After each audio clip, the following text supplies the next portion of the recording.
Hi friends, இன்றைக்கி என்னங்க video பார்க்க போகிறோன்னா கோகுலாஷ்டமி ஸ்பெஷல் வந்து உப்பு சீடையும் வெள்ளை போட்ட சீடையும் பார்க்க போகிறோம். இப்போ அது எப்படி செய்யலாங்கிறத இந்த வீடியோவில் பார்ப்போம் வாங்க. ரெண்டுமே செஞ்சு காமிக்கிறேன் உங்களுக்கு. இப்போ அது டீட்டெயிலாக எப்படி செய்யலான்னு பார்ப்போம் வாங்க.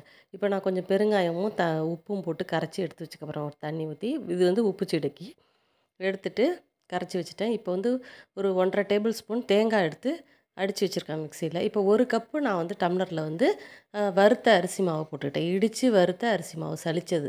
அடுத்தது ஒரு 3/4 டேபிள் ஸ்பூன் வந்து உளுந்து மாவு. அப்புறமா பார்த்திங்கன்னா 3/4 டேபிள் ஸ்பூன் வந்து வெண்ணெய். அப்புறமா தேவையான அளவு எள்ளு போட்டிருக்கேன். எல்லாத்தையும் போட்டுட்டு இப்போ தேங்காய் அடித்து வச்ச தேங்காயும் நான் போட்டுக்கிறேன். ஒரு 1½ டேபிள் ஸ்பூன் தேங்காய் எல்லாத்தையும் போட்டு நல்லா பிசைஞ்சு வச்சுக்க போகிறோம். இப்போ பார்த்திங்கன்னா நல்லா பிசைஞ்சிட்டு நான் உங்களுக்கு காமிக்கிற பாருங்க. ஃபஸ்ட்டு பெருங்காய தண்ணி ஊற்றாமல் ஃபஸ்ட்டு இந்த மாவை வந்து வெண்ணெயோடு நல்லா சேர்த்து நல்லா பிசைஞ்சிக்கணும். இப்படி தான் வரும். நல்லா இப்படி பிடிச்சி பார்த்தோம்னா இப்படி இருக்கும். இப்போ இதுக்கப்புறமா தான் நம்ம வந்து இந்த பெருங்காயம் உப்பு போட்ட கரைச்ச தண்ணியை வந்து நம்ம ஊற்றி கலந்து பிசைய போகிறோம். கொஞ்சம் கொஞ்சமாக தண்ணி தெளித்து பிசைஞ்சிக்க போகிறோம். இப்போ நான் எல்லாத்தையும் ஊற்றிட்டேன். இப்போ பாருங்கள், பிசைஞ்சிட்டு உங்களுக்கு இப்போ காமிக்க போகிறேன் பாருங்கள். நல்லா அழுத்தி பிசைஞ்சிட்டேன் பாருங்கள். இப்போ தண்ணி பத்தாததுக்கு இந்த மிக்ஸி ஜாரை கழுவிட்டு இப்போ இதையும் ஊற்றி நல்லா பிசைஞ்சிக்க போகிறேன். நல்லா எல்லாம் தாப்பில் வெண்ணெய் எல்லாம் சேர்ந்து நல்லா பிசையணும். இப்போ பாருங்கள், தண்ணி பத்தில் கொஞ்சம் கொஞ்சமாக நான் தெளித்து பிசைஞ்சிக்க போகிறேன்.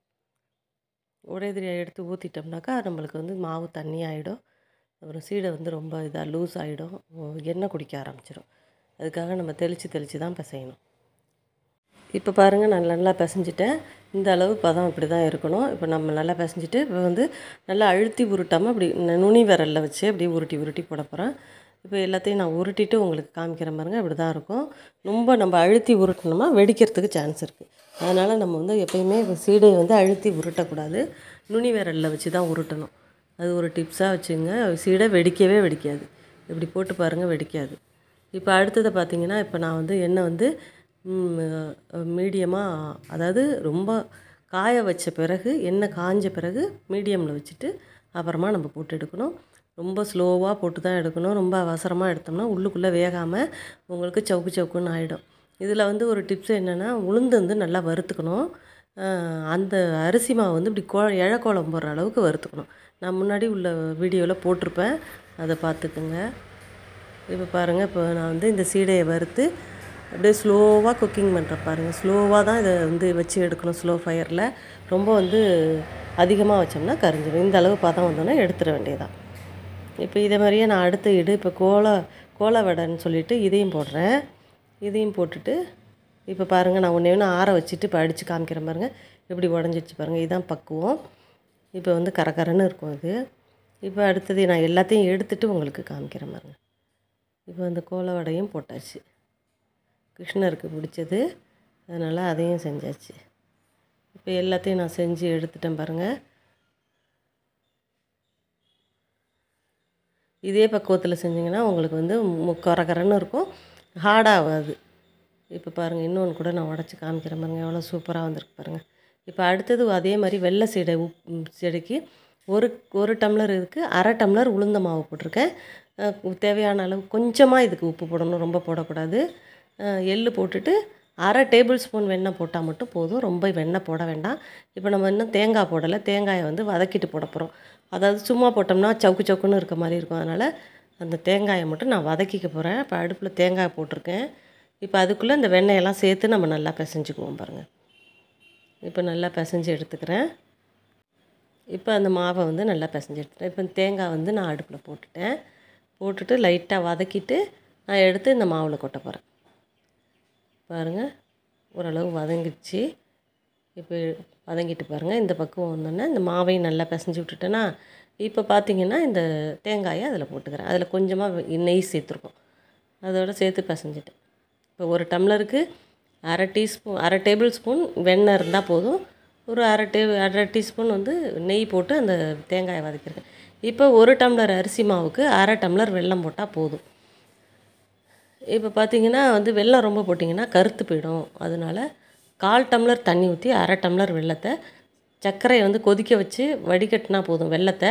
இது வந்து சுத்தமான வெல்லமாக இருக்கிறதுனால நான் டைரெக்டாகவே ஊற்றுறேன், வடிகட்டலை. நீங்கள் வேணால் வடிகட்டிக்கிங்க. கொதிச்சா போதும், பாகெல்லாம் வேண்டாம். இப்போ பாருங்கள் நல்லா கொதிச்சிடுச்சு. இப்போ கொஞ்சம் கொஞ்சமாக ஊற்றி நான் பிசைஞ்சுக்கிறேன். ரொம்ப ஊற்றி எடுத்தோடனே ஊற்றிட்டோம்னா ரொம்ப லூஸ் ஆகிடும். அதுக்காக இதெல்லாம் வந்து பார்த்து பக்குவமாக பிசைஞ்சுக்கணும்.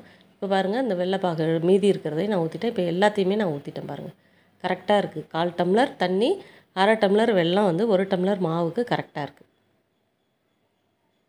இப்போ பாருங்கள் நான் நல்லா அழுத்தி பிசைஞ்சுக்கிறேன். பத்தலைன்னா கொஞ்சமாக வெந்நீர் ஊற்றி கையால் தெளித்து பிசைஞ்சிக்கிட்டோம்னா இந்த மாதிரி பக்குவத்துக்கு வந்துடும். பத்தலைன்னா நம்ம வெந்நீர் ஊற்றிக்கலாம்.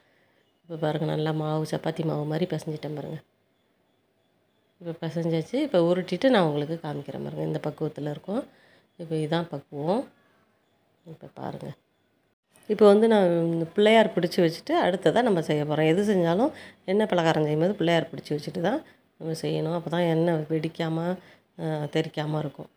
இப்போ பார்த்திங்கன்னா எல்லாமே இப்போ செஞ்சு முடிச்சிட்டேன். இப்போ உருட்டிட்டதை கொஞ்சம் கொஞ்சமாக வெல்லம் போட்ட சீடை வந்து கொஞ்சம் கொஞ்சமாக தான் போடணும். நிறையா எடுத்தோன்னா போட்டுறாதீங்க. இப்போ பாருங்கள் ஒன்று போட்டு சாம்பிளுக்கு நான் காமிக்கிறேன் பாருங்கள். இப்படி வெடிச்சிருந்தால் தான் நல்லா கரகரன்னு இருக்கும். வெடிச்சிருக்குன்னு பயப்பட வேண்டாம். அப்போ தான் நல்லா உள்ளெல்லாம் நல்லா வெந்திருக்கும். இப்போ பாருங்கள் ஸ்லோ ஃபயரில் தான் இது வைக்கணும். ரொம்ப ஹையாக வைக்கக்கூடாது. இதுவும் கரைஞ்சி போயிடும். அதாவது ரொம்ப லோவாக தான் இருக்கணும். மீடியம் கூட கிடையாது. இதுக்கு லோ ஃபயர்லேயே வச்சுக்கணும். மீடியமே வைக்கக்கூடாது. இதுக்கு உப்பு செடி கூட மீடியமாக வைக்கலாம். இதுக்கு வந்து லோ ஃபயரில் தான் வைக்கணும். இப்போ பார்த்தீங்கன்னா எல்லா செடியும் நான் இப்படியே எடுத்துகிட்டு உங்களுக்கு காமிக்கிறேன் பாருங்கள். எப்படி கலகலன்னு இருக்குது பாருங்கள். இப்போ பாருங்கள். இப்போ நான் எல்லாத்தையும் போட்டுட்டேன். கடைசி ஈடு அதனால் இதை போட்டுட்டேன். எல்லாத்தையுமே சேர்த்து போட்டுட்டேன். இப்போ பாருங்கள் எல்லாமே வெந்துடுச்சு. இப்போ எல்லாம் எடுத்துட்டேன் பாருங்கள்.